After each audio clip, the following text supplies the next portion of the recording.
Oi gente, eu sou a Gabriela Abreu e hoje eu vou gravar um diferente para vocês sobre o transporte passivo. Então, primeira coisa que pra gente entender é que o transporte passivo, ele não tem gasto de energia. E ele tem três tipos, que são os que eu vou explicar hoje para vocês. A difusão simples, a difusão facilitada e a osmose. E eu vou explicar para vocês por meio desse exemplo aqui, que eu acho que vai ficar mais fácil para vocês. Primeira coisa que a gente tem que entender é que essa pecinha aqui, ó, nesse exemplo, vai representar o soluto. E essa água aqui vai representar o solvente. Então, nesse copo aqui, eu vou colocar 6 solutos. E nesse outro copo aqui, eu vou colocar a metade desse copo de solutos. Então, eu vou colocar 3 solutos nesse copo. E a água, eu coloquei a mesma quantidade. Então, o que a gente já pode perceber aqui?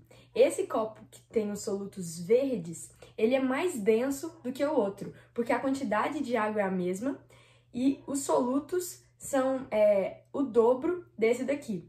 Então, a gente já conseguiu perceber que esse lado aqui é mais denso que esse. Agora eu vou explicar para vocês o primeiro tipo de transporte passivo, que é a difusão simples. Então, no caso da difusão simples, o soluto do meio mais concentrado e denso, ele vai para o menos concentrado, no caso, menos denso.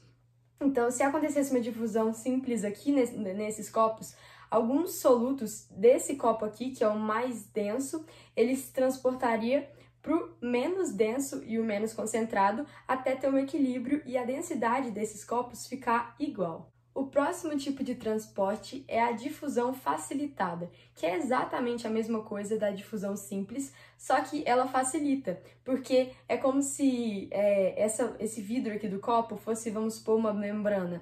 E aí, na difusão facilitada, tivessem uns canais que ligassem um ao outro. Então, quando for fazer essa troca dos solutos do mais denso para o menos denso, teriam esses canais que facilitariam, por isso o nome de difusão facilitada, esse transporte. Agora eu vou explicar para vocês o terceiro tipo de transporte passivo, que é a osmose, que é a mais diferente dos outros tipos, porque em vez de transportar o soluto, ela transporta o solvente. Então, eu vou usar o exemplo do café para poder ficar mais fácil para vocês. Vamos fingir que o soluto, que são essas pecinhas, elas são o açúcar e a água vai ser o café. Se a gente for pensar aqui, a quantidade de café é a mesma, mas a quantidade de açúcar é diferente. Então, nesse copo aqui, ó, estaria doce. Por quê? Porque tem mais quantidade de açúcar para a quantidade de café. E aqui, ó, a gente teria um café mais amargo porque ele tem menos açúcar. Então, comparando aqui, esse daqui vai ser mais doce e esse daqui vai ser mais amargo. Ah, mas o que isso tem a ver? Vamos supor que tem duas pessoas e que as duas querem a mesma quantidade de doce no café. Então, nenhuma quer mais amargo e nenhuma quer mais doce. Então, como é que a gente pode fazer para resolver esse problema aqui? A gente tem duas formas. Ou a gente pegaria esse açúcar que está nesse copo que tem mais, ou seja, por isso que está fazendo ele ficar mais doce, e colocaria ele mais amargo até ficar equilibrado e a quantidade de doce de cada um ficar igual.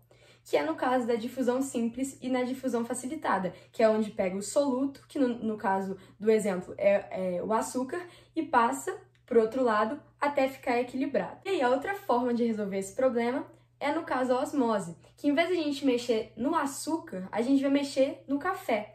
E aí como é que a gente pode pensar aqui de uma forma de fazer?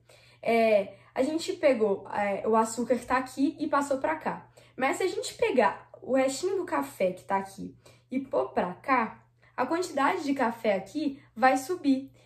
Então, vai acabar que vai ficar igual do mesmo jeito, porque se tem muito açúcar aqui e pouco café aqui, se a gente colocar mais café aqui, vai ficar mais café para mais açúcar, menos café para menos açúcar. Então, nesse caso aqui, por exemplo, a gente teria que passar um pouco aqui dessa água para esse copo, para poder o quê?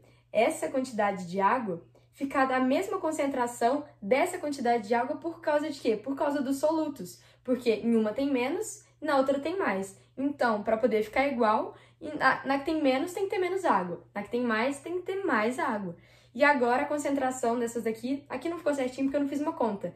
Mas no caso da osmose, quando há essa troca, né, do solvente, ela fica equilibrada igual uma difusão simples. Esse foi o vídeo, eu espero que vocês tenham gostado. Foi mais diferente para poder ver na prática. E se vocês tiverem gostado, deixa o like, se inscreve aqui no canal, compartilha o vídeo e é isso, até o próximo.